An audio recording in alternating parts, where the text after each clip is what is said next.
Bueno, muy buenos días. De nuevo, muchísimas gracias al presidente Duque y a la ministra Abudinen por la invitación de estar aquí contándoles un poco de nuestra historia de Nubank y mi historia personal de emprendedor colombiano. Siendo colombiano y habiendo estado tanto tiempo fuera del país, para mí es un gran honor poder regresar a Colombia como colombiano y como emprendedor. Como mencionamos, hoy es el primer día de Nubank aquí en Colombia, estamos abriendo nuestras operaciones y queríamos aprovechar para poder contar a todos los colombianos un poco de nuestra historia. Mi historia comienza en Medellín.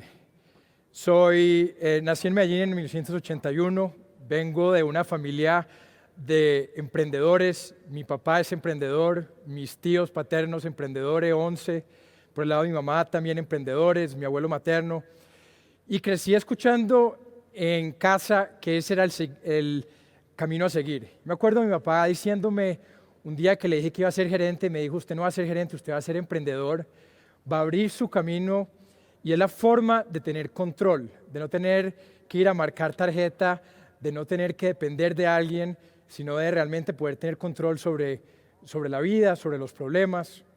Y crecí escuchando mucho eso, realmente que emprender era la forma de cambiar la realidad de la sociedad que veíamos, de impactar positivamente la sociedad y de que en vez de estar sujetos a los problemas y a las vicisitudes del destino, emprender era una forma protagonista de tomar control del destino de las manos de uno y realmente construir un poco ese futuro que queremos todos construir. Mi historia me llevó a varios lugares. Como muchos colombianos, salí de Colombia en los años 90, desafortunadamente por la violencia. Crecí en Costa Rica, un gran país al que tengo que agradecerle mucho. Y eso me llevó después a Estados Unidos, donde estudié y trabajé por bastantes años, y finalmente en Brasil, donde llego viniendo los últimos años y he emprendido con Nubank. Y uno de los puntos que causó bastante impacto en la forma como fui pensando en emprender fueron dos. Primero, tuve la gran suerte de haber estudiado ingeniería en Stanford. Stanford queda en California, es la cuna del Valle de Silicio, de Silicon Valley, donde muchas de las grandes empresas de tecnología han sido construidas. Ese sueño de emprender me llevó siempre a ver a California y a ver a Stanford como un lugar donde podía estar más cerca de entender cómo los emprendedores conseguían crear y construir esas empresas. Y tuve la gran suerte de poder ir a estudiar en esa universidad. Otro gran punto también que me causó mucho es después de pasar varios años en Stanford y tratar de ver cómo empezar una empresa. La verdad, por varios años no sabía ni cómo empezar, estaba un poco confundido, no sabía cuál era la industria, no sabía dónde empezar ni cómo empezar a construir un negocio. Así que fui y hice mi carrera en servicios financieros en Estados Unidos. Eso me llevó a Brasil por primera vez en el 2008. Regresé a hacer un MBA en Stanford en el 2010 y tuve ahí la gran suerte de poder trabajar con un fondo llamado Sequoia Capital.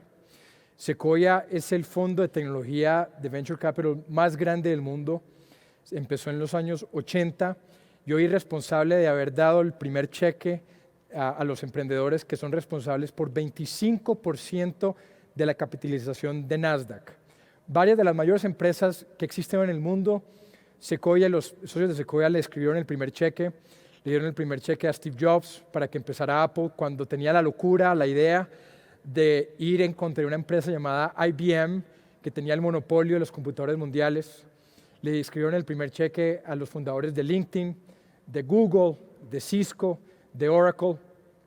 Y una de las grandes lecciones que aprendí en esa época, cuando escuchaba a la gente de Sequoia hablar, era que las ideas más interesantes de emprendimiento eran las ideas cuando un pequeño equipo, un emprendedor, una hormiguita, se iba en contra de un gigante.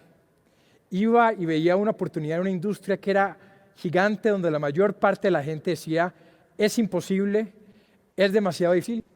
Y esos emprendedores y competían y construían empresas que realmente han cambiado el mundo, como Apple, como Oracle, como Cisco. Años después, estando en Brasil, cuando empecé en Nubank, que empecé a hablar con algunos de los inversionistas, cuando les contaba que íbamos a ir a empezar una empresa a competir contra los mayores bancos brasileños, lo que escuchaba mucho era, es muy riesgoso, usted como emprendedor no puede ir y ser una pequeña hormiga contra las empresas más poderosas del continente. Es mucho riesgo y no vamos a invertir en su compañía.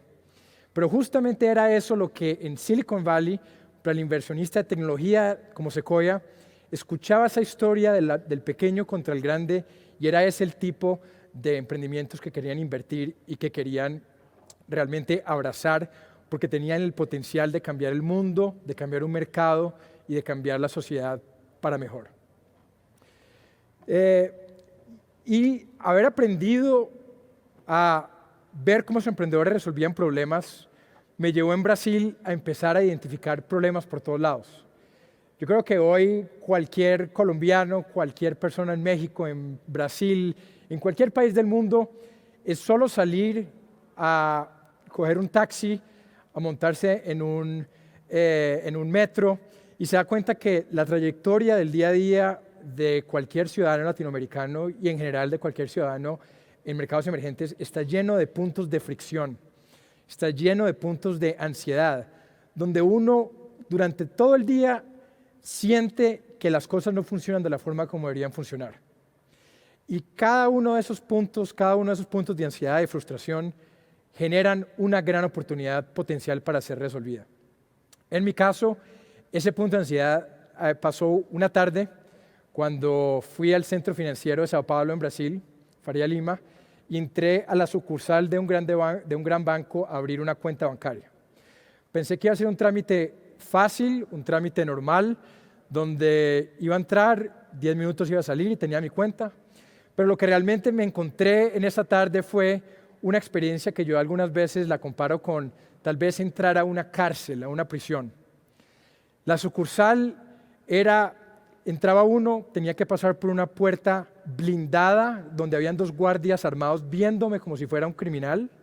Como tenía mis llaves y mi celular en el bolsillo, tuve que parar y alarmas empezaron a sonar como si estuviera entrando armado a la sucursal, como si tuviera algún arma. Tuve que salir de esa sucursal, dejar todo lo que tenía en un locker afuera de la sucursal, volver a entrar, esperar 45 minutos para finalmente hablar con un señor que desde el primer momento me lo dejó muy claro, no me quería ayudar. Yo estaba ahí y él me estaba haciendo un favor a mí abriéndome una cuenta. No era yo el consumidor que él quería realmente ayudar, sino lo contrario. Ellos me están haciendo un favor a mí abriendo una cuenta bancaria y dándome una tarjeta. Así que con esa relación comenzó un proceso de casi 5 meses donde debo haber gastado unas 15, 20 horas yendo a su sucursal, llevando más papeles, hablando y llamando a números de teléfono, para que finalmente, después de toda esa travesía, pudiera recibir una cuenta que además me cobraba cientos de dólares al año y una tarjeta de crédito que cobraba algunas de las tasas de interés más altas del mundo. Yo pensaba, con toda esa frustración y con esa rabia casi de haber pasado tanto tiempo tratando de abrir una cuenta, pensaba, ¿cómo es posible que esos bancos estén dando ese tipo de experiencia a un consumidor? Y yo era el consumidor en el centro del lugar financiero en Sao Paulo. ¿Cómo será la experiencia de los otros 200 millones de brasileros o 650 millones de latinoamericanos que tienen que abrir una cuenta en banco, que tienen que pedir un préstamo? Si yo estoy recibiendo ese tipo de experiencia, ¿cómo será la experiencia de todas las otras personas? Me imaginé y empecé a hablar con mucha gente, con mis amigos en Brasil, ¿por qué funciona el mercado de esa forma? ¿Por qué no hay más competencia? Y lo que escuchaba era, David, usted es colombiano, no conoce Brasil, es la forma como los bancos funcionan, no hay nada para hacer, es la forma como siempre ha sido y es la forma como siempre será. Y un emprendedor no puede llegar y desafiar algunas de las empresas más grandes de este país. Pero a mí me sonaba y volví a ese punto de emprendimiento, volví a eso que había aprendido de mi familia, de que emprender era la forma proactiva de resolver problemas y no la forma de sentarse a quejarse y a sentir ansiedad y a sentir sentimientos negativos de que el mundo no podía cambiarse y al final tenía que haber alguna forma de poder cambiar esa realidad. Así que empecé a tratar de entender un poco más sobre la industria.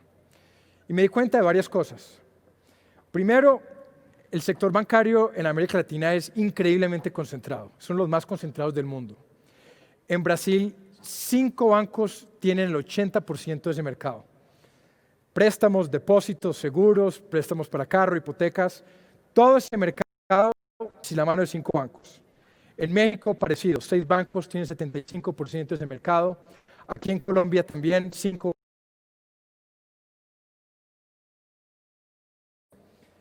Tiene sentido esa concentración, especialmente en las últimas décadas, cuando habían sucursales físicas, donde los bancos tenían que crecer con consolidación, tenían que volverse eficientes, y eso creó mucha consolidación del sistema. Pero la verdad es que, como en cualquier industria, cuando falta competencia, falta acceso y faltan soluciones y alternativas. Y precisamente por eso vemos que en Latinoamérica falta mucho acceso. Más de casi 50% de la población latinoamericana hoy no tiene acceso a servicios financieros. La gente está guardando su dinero debajo del colchón, se lo roban, los atracan, todavía peor, nadie les paga una tasa de interés. Es difícil guardar dinero, es difícil salvar para los futuros y para los planes que no tiene en el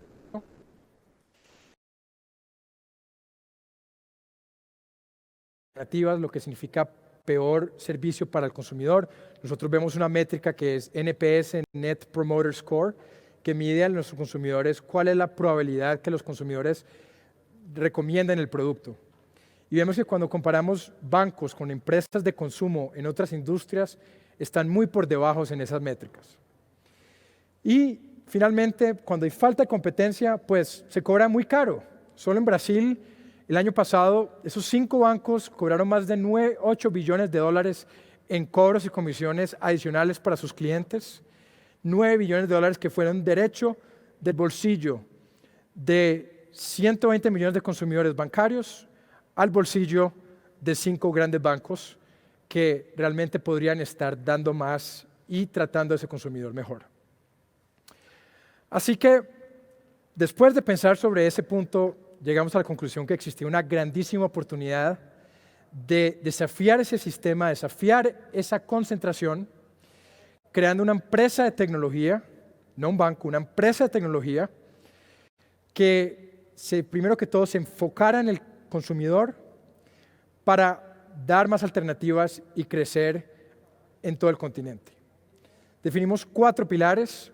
El primer pilar es ese foco en el consumidor, esa actitud que yo había sentido de esa persona en la sucursal bancaria diciéndome, yo le estoy haciendo un favor, es absurdo, nosotros vamos a poner a nuestro consumidor en el pedestal, vamos a poner como un rey y vamos a crear una experiencia que sea básicamente mágica, que el consumidor sienta que es querido, sienta que es bienvenido y que realmente de esa forma creemos un vínculo casi que emocional y humano con ese consumidor, para que ese consumidor nos prefiera a nosotros versus las otras personas.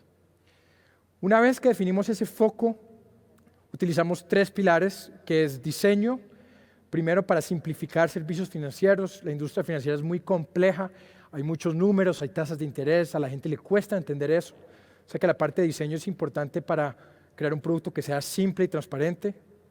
Segundo, una empresa de tecnología donde sistemas, software, el ingeniero en sistemas esté en el centro de nuestra estrategia y podamos reclutar y formar uno de los mejores equipos de ingeniería del mundo. Eso es importante no solo para darnos eficiencia operacional, para poder pasarle esa eficiencia a nuestro consumidor final, sino también para cada vez más crear mejores productos que realmente resuelvan el problema que los consumidores están teniendo. Y finalmente, ciencias de datos, inteligencia artificial.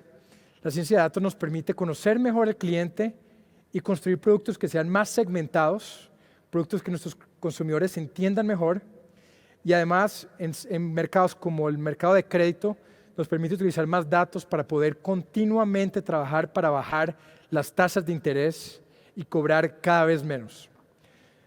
Jeff Bezos en Amazon dice que hay 2 tipos de compañías que crecen y trabajan para cobrarle más al consumidor y compañías que crecen para cobrarle menos al consumidor. Nosotros estamos en el segundo lugar, trabajamos y crecemos y creamos infraestructura para continuamente poder bajar nuestros precios y lograr democratizar este servicio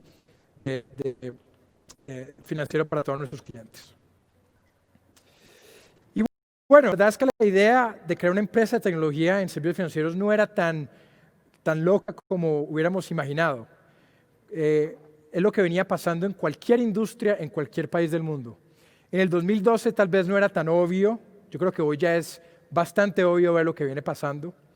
Es cuestión de ver cualquier industria en cualquier país y las empresas de tecnología vienen desafiando los incumbentes tradicionales, ofreciendo mejores servicios a sus consumidores.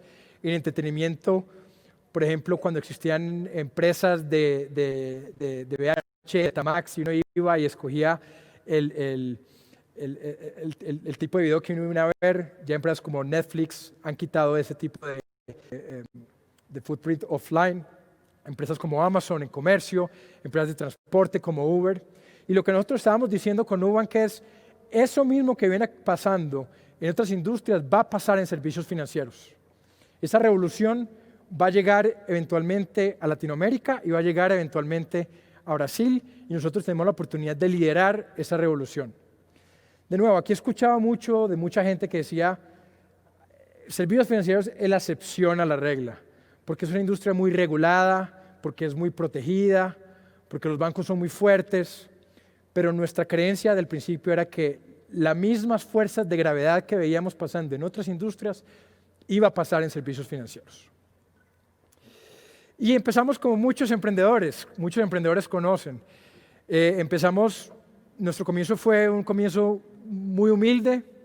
Empezamos en una casa pequeña en Sao Paulo. Mis cofundadores, Edward, había venido de Estados Unidos, entonces vivió en el segundo piso, en uno de los dormitorios. Mi cofundadora, Cristina, era brasileña y vino y nos ayudó a entender mejor el mercado. Reclutamos un equipo pequeño de unas 7, 8 programadores y ahí empezamos. Fuimos para adelante a construir un banco digital. Yo siempre cuento la historia que había dos tipos de gente que venía a entrevistarse con nosotros. Había gente que venía en su saco y corbata, veían esa casa y decían, ustedes están locos, dejen de hacerme perder el tiempo, esto parece una casa, esto no parece un banco, me voy. Y ni aparecían a la entrevista. Veían eso y no lograban entender lo que queríamos decir, lo que queríamos hacer, les parecía absurdo. Y otro tipo de gente venía, veía la casa, entraba, hablaba conmigo, con mis cofundadores, les explicábamos lo que queríamos crear, la revolución y la industria que queríamos construir, y decían, estoy dentro, mañana voy a salir de mi trabajo y empiezo el lunes. Y ese segundo tipo fue el tipo de gente que contratamos, el tipo de gente que fue construyendo las bases de esa cultura inicial. Una de las cosas que siempre aprendí y escuchaba también volviendo a Sequoia es que la cultura de una empresa es construida por los primeros 10 a 20 empleados en los primeros 6 meses de vida. Ese momento, esos 6 meses son momentos mágicos. Mi mamá siempre nos decía chiquitos que árbol que nace torcido nunca se endereza. Y exactamente lo mismo que pasa con la cultura de una compañía. Hay muchos emprendedores que escucho que dicen, estoy muy ocupado para preocuparme por cultura, cuando crezcamos y tengamos éxito, ahí sí me empiezo a preocupar por la cultura. Es demasiado tarde. Ya la gente habrá empezado a trabajar de cierta forma, los valores ya se habrán formado, lo que la compañía empieza, si les importa la calidad o la velocidad, todos esos valores son construidos en esos primeros meses, así que eran momentos mágicos de ir construyendo las bases de esa cultura empresarial. Y es algo que mis cofundadores y yo invertimos mucho tiempo sentándonos, discutiendo, hablando de esos valores, hablando de esa cultura y soñando grande, porque era muy claro que ninguno de nosotros estábamos ahí para vender tarjeta de créditos por internet o hacer otro banco. Eso no era suficientemente ambicioso, no nos llenaba lo suficiente. Pero lo que nos llenaba realmente era ver una industria que le faltaba competencia, donde nosotros, con el fruto de nuestro trabajo, podíamos llegar y enfocarnos y eventualmente podíamos cambiar la vida e impactar la sociedad de una forma exorbitante. Esta misión de empoderar más de 100 millones de latinoamericanos con productos financieros más simples, es una misión que en 7 años de vida no hemos realmente cambiado. Le hemos puesto más ceros a ese 100, primero fue 1 millón después 10 millones, después 100 millones, pero fundamentalmente la misión y los valores que tenemos no han cambiado y hemos podido escalarlos muy bien, precisamente porque teníamos una visión muy clara de la cultura que queríamos crear en ese momento. Y bueno, los últimos 7 años ha sido una experiencia de un crecimiento exorbitante. Hemos aprendido muchísimo, pero si hay algo, de alguna forma, de describir lo que han sido esos 7 años, es que subestimamos el dolor que existía en el mercado. Sabíamos que la gente tenía un dolor en servicios financieros y quería más alternativas, pero subestimamos eso porque el crecimiento y la receptividad que hemos recibido de nuestros clientes ha sido mucho mayor de todas nuestras expectativas. Nuestra meta era llegar a 1 millón de clientes en 2 años. Llegamos a 1 millón de clientes, era 1 millón de clientes en 6 años. Llegamos a 1 millón de clientes en 2 años. Y en más o menos 7 años hemos llegado a 30 millones de clientes.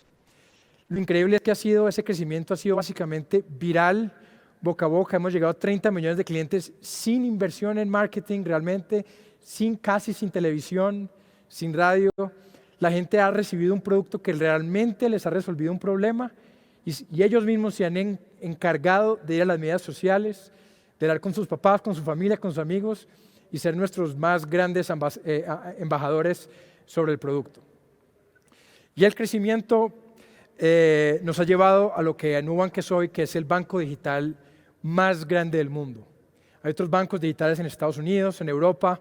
Muchos de ellos empezaron más o menos en la época en que comenzamos, pero por mucho somos más grandes que ellos y yo creo que eso ha sido la razón por la que eso ha pasado, es que ese dolor y esa oportunidad era más grande en América Latina, en Brasil, en México, que en los mercados desarrollados como Estados Unidos, Europa, donde la verdad es que ha habido bastante competencia en servicios financieros. Estados Unidos tiene 4,000 bancos y allá esa necesidad y esa ansiedad realmente no existía. Hoy tenemos 2.700 empleados en 6 oficinas: Sao Paulo, Ciudad de México, Carolina del Norte, Berlín, Alemania, Buenos Aires y empezando hoy aquí en Colombia, aquí en Bogotá. Y tenemos más de 40 nacionalidades, personas trabajando en las diferentes áreas, ciencias de datos, ingeniería. Durante la pandemia hemos trabajado remotamente, donde hemos logrado reclutar algunos de los mejores equipos de ingeniería de sistemas del mundo, que se han unido a nuestra misión y han tratado de ayudarnos a llegar a las metas ambiciosas que tenemos. Y bueno, como mencionaba, la métrica que hemos enfocado es esa Net Promoter Score, es la probabilidad de que nuestros clientes les digan a otra gente sobre el producto. El NPS en servicios financieros tradicionalmente ha sido muy bajo. Lo que hemos podido lograr con ese foco en el consumidor y con esos pilares de tecnología es crear lo que hoy creemos es el NPS más alto del mundo, no solamente más alto del mundo en servicios financieros, pero más alto que cualquier otra empresa de tecnología, más alto que Amazon, más alto que Apple.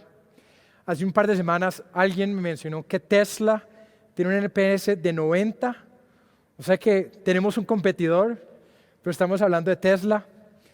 Pero en general ha sido realmente un fruto de esa estrategia de colocar al consumidor lo que nos ha llevado a crecer de esa forma y diferenciar nuestros productos en el mercado.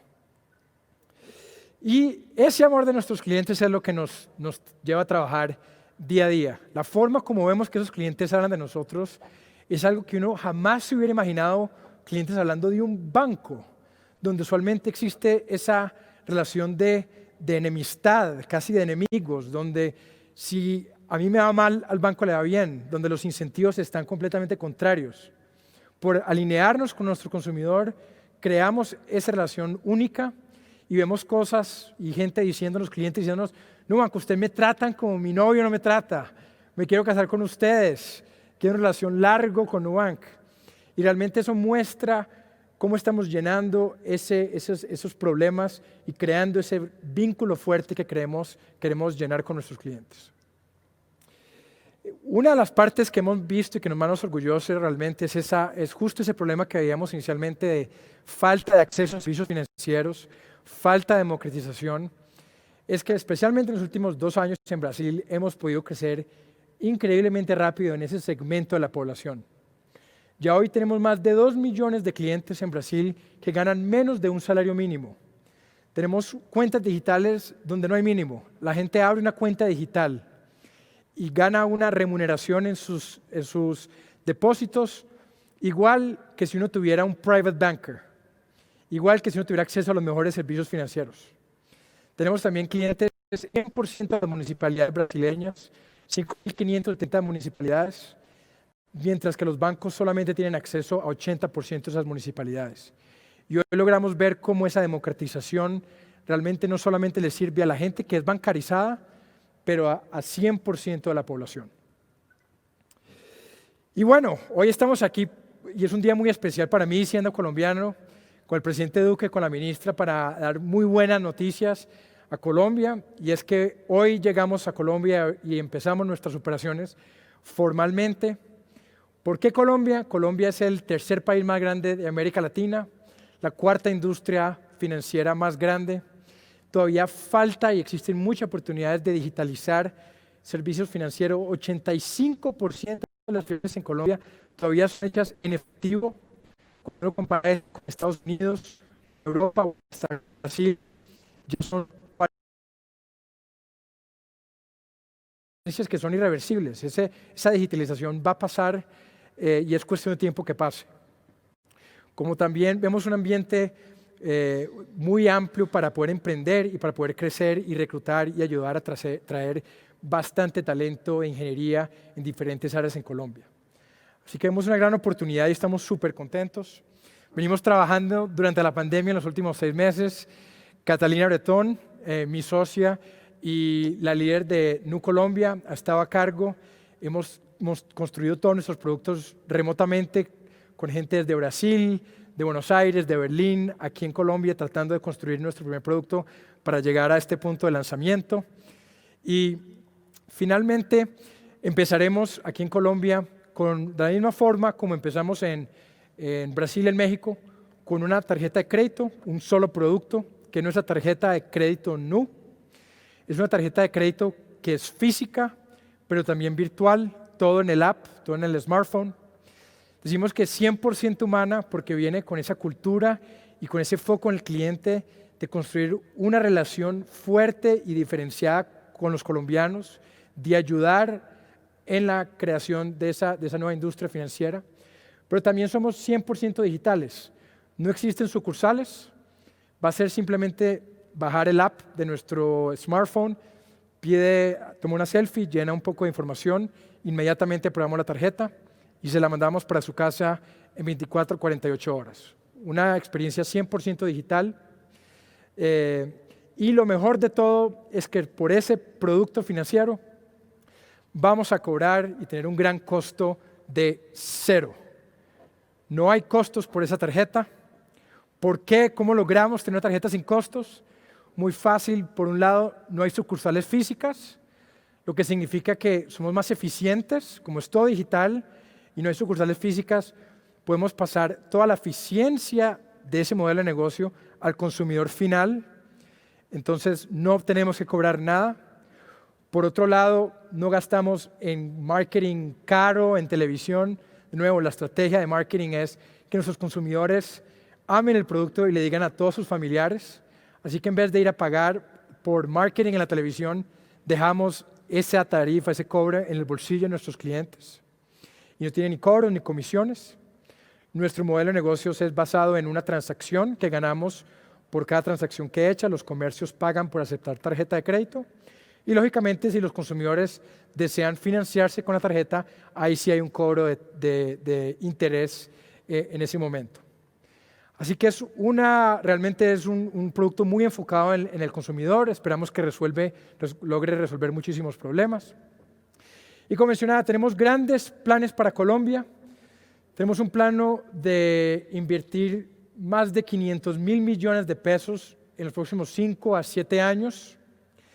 Hoy también estamos anunciando la creación de un centro de ingeniería de sistemas, ciencias de datos, producto y diseño aquí en Bogotá, donde esperamos reclutar el mejor talento tecnológico en Colombia y además de eso ayudar a formar cientos o miles de programadores, ponerlos en contacto con todos los todo el talento que tenemos ya en Nubank a nivel global para ir contribuyendo a la formación de ese ecosistema de emprendedurismo e ir ayudando a que Colombia sea el Silicon Valley de América Latina. Finalmente, los quiero invitar a todos, empezando desde este momento, a que entren en nuestro website www.nu.com.co, entren en nuestra lista de espera. En las próximas semanas empezaremos ya a invitar a los primeros clientes que se inscriben. ¿Por qué lo hacemos de esa forma? Porque estamos muy enfocados en la calidad de ese producto, de realmente poder cumplir la promesa que estamos haciendo con nuestros clientes. Nuestra filosofía es hacer pocas cosas, pero hacerlas bien hechas. Así que lanzaremos un producto y esperamos que esa experiencia sea mágica. Y así a lo largo de las semanas y los próximos meses estaremos invitando a que todos formen parte de ese nuevo movimiento y de la creación de la nueva generación de servicios financieros en Colombia y América Latina. Y con eso es un poco de nuestra historia. Muchísimas gracias por la invitación. Ha sido realmente un placer estar aquí con todos ustedes. Muchas gracias.